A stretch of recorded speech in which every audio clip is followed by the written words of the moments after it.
know most matters in life.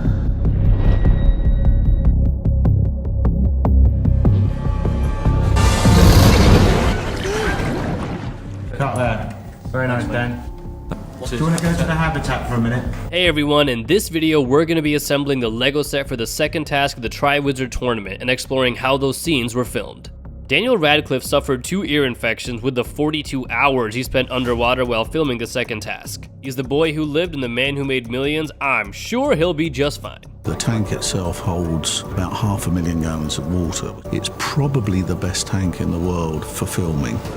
The water had multiple filtration systems to control the chlorine levels and ended up being way more pure than even mineral water, which meant keeping your eyes open a lot easier. The entire underwater world had to be made from scratch. The animators had to imagine what it would be like to be at the bottom of a Scottish loch near Hogwarts. The gills that Harry is wearing are prosthetics and needed to be super waterproof because of how long he'd be in the tank and moving the entire time. It was a miracle they stayed on as long as they did throughout the filming process.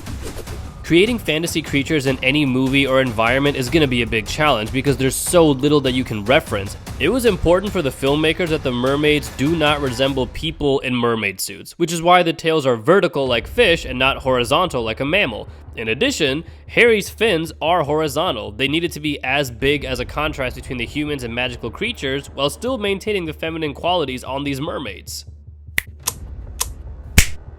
They were quite hard to get this balance between gracefulness and elegance and beauty, and at the same time still be scary.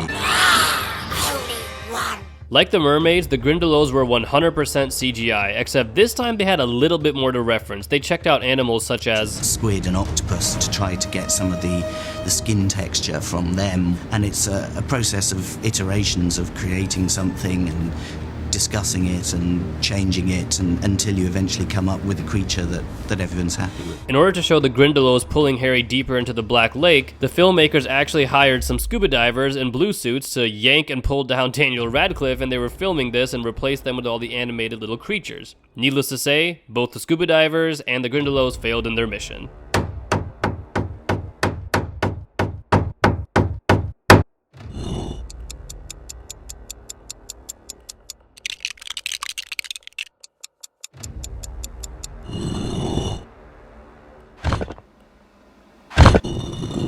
For anyone watching, no, that is not Rupert Grint, Emma Watson, the Asian girl, that one French woman.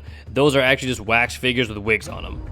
The actors had no idea what their performances looked like while they were actually underwater, and it made communication impossibly difficult because they couldn't actually tell the actors what to do in real time. They had to give them slight minor adjustments and redo the takes repeatedly, which is exactly why only 8 seconds of footage was actually gained after hours and hours of filming in the water every single day of production. In the books, Dobby the free house elf is the one who gives Harry the gillyweed, not Neville Big Ass. You're telling me this now?